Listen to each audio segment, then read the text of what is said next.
Day number 6, and I ain't got any new tricks. We are back, you guys. 12 days of Beardsmas. We're going to talk about a company. We're going to give a historical lesson from some facial hair human of history, and then we're going to talk about who won yesterday's giveaway and drop our new giveaway for today.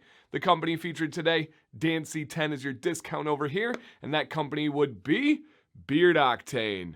And yes, I do not have a hat to reference to. Why? I thought my hair looked good. I didn't want to put on a hat, so I rocked it out. Beard Octane, you guys. My favorite scent from Beard Octane is Ginger Jamboree. Not just because it's a collaboration of mine, but literally my most used oil in the history of my beard. I've gone periods where I cannot get enough of this. I have it in oil, I have it in butter, I got it in balm. I don't use the balm, but I have it in balm. I use the body wash. Yeah, Beard Octane has a face and body wash. I have an LCW, I have it in the CBD products. I cannot get enough of Ginger Jamboree. If you've never experienced it, it smells like Sprite with kind of like fruit punch in there. And you can literally smell carbonation. I know that doesn't make sense if you've never tried it before, but read the comments. I guarantee some people will back me up on this. You smell the bubbles. You smell the Sprite. It is refreshing. It is light. It's an everyday wear for me. It's not extremely strong, but it is one of Beard Octane's stronger scents. I love it. Love, love, love.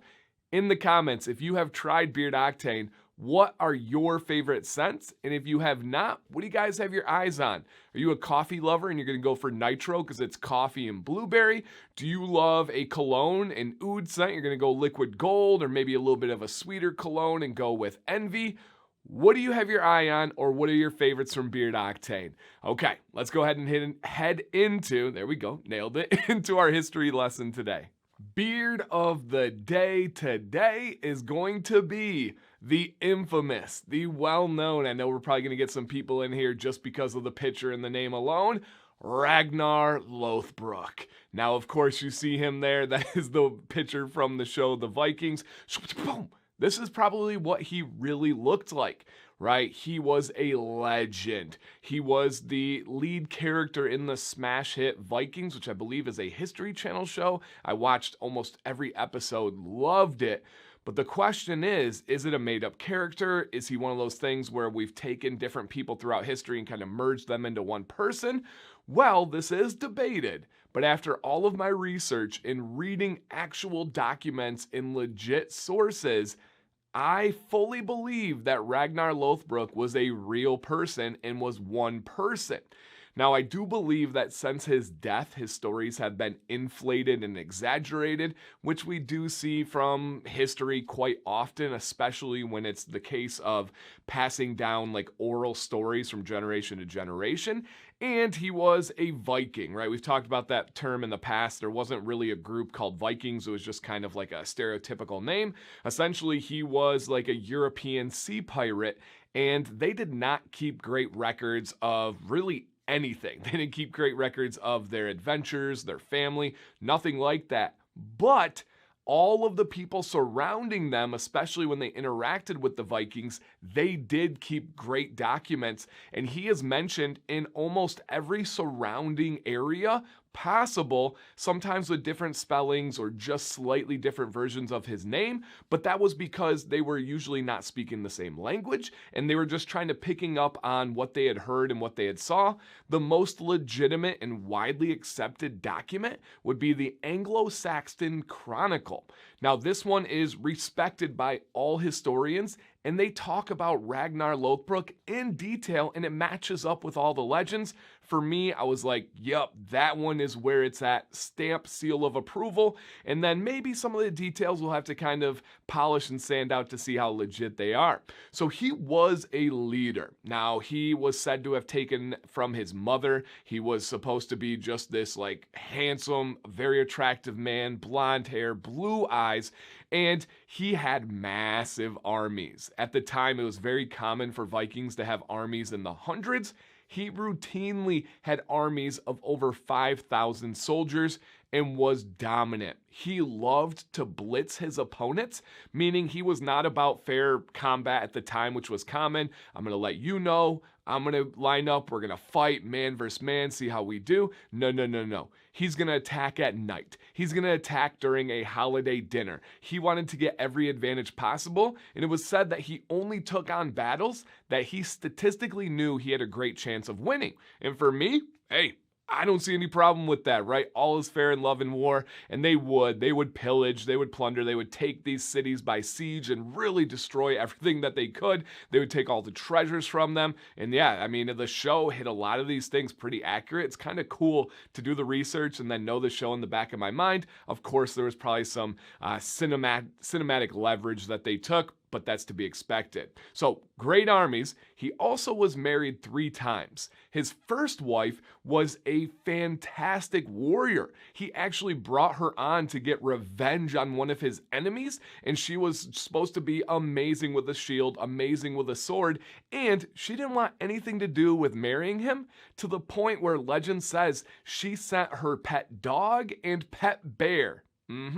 Bear on him, and he was able to kind of fight him off, didn't kill him, but really impressed her, ended up marrying him. They had 3 children together and fought many wars and battles, but unfortunately, just after the birth of their 3rd child, Ragnar left her. Yeah, he left her because he fell in love with his second wife, which there's nothing too special about her. She was supposed to just be beautiful.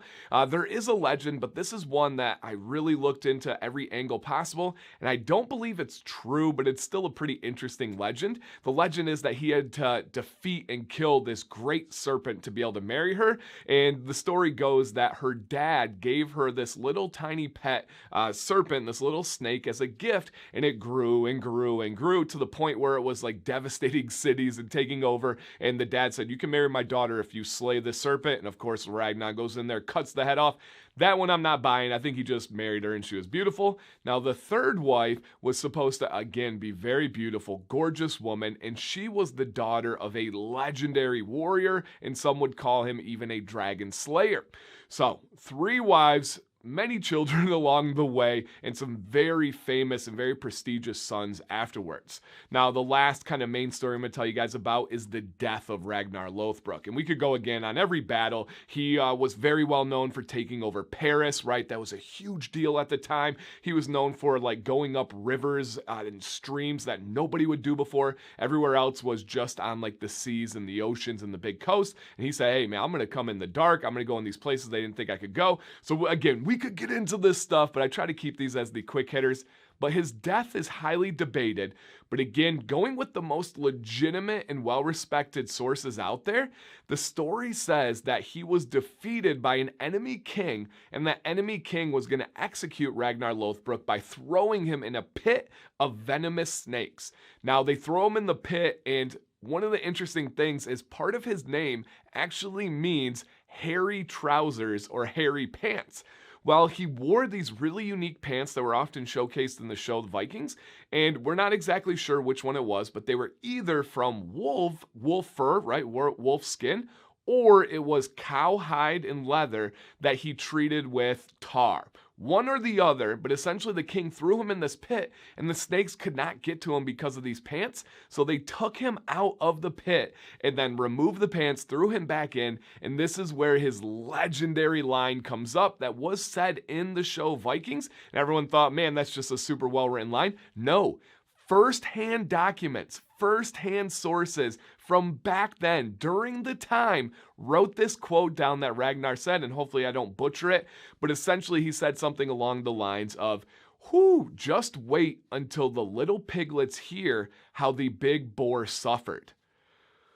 Dang, goosebumps. He pretty much said, "Hey, homie, when my sons find out what you did to me, you are screwed. They are coming for you, your family, your land, your friends."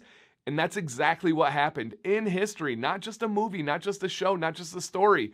His sons go on this war path. They were called, I believe, the Heathen Army, which is so cool. And they just go to reclaim all the land that he once had. They go to get revenge on everybody that they felt went against their father, especially that enemy king. And they were successful and really grew to be prestigious and powerful after that. Oh my gosh. Hey, just wait till my piglets find out what you did to me. Like, just confident in death, just a true bad dude in death there.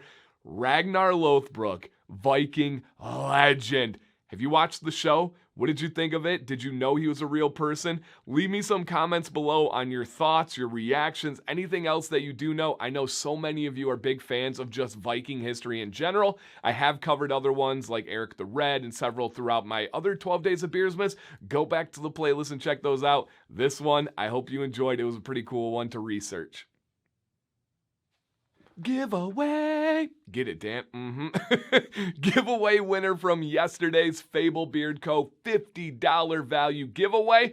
Bam! Congratulations. Same as it has been for the previous however many days. The company should reach out to you. If they do not in about a week, please get a hold of me. They're going to reach out through that email you signed up with, so it is your job to check that email. Again, congratulations. All right, today, $50 value giveaway from Beard Octane. 3 things you need to do, and you do need to do these things. I have drawn a name, and that person did not comment in any way, shape, or form, so please make sure you are doing that, and it's not something where it's like, oh, you didn't know the name matched up. No, I knew who they were. They didn't comment. You guys got to comment here, okay?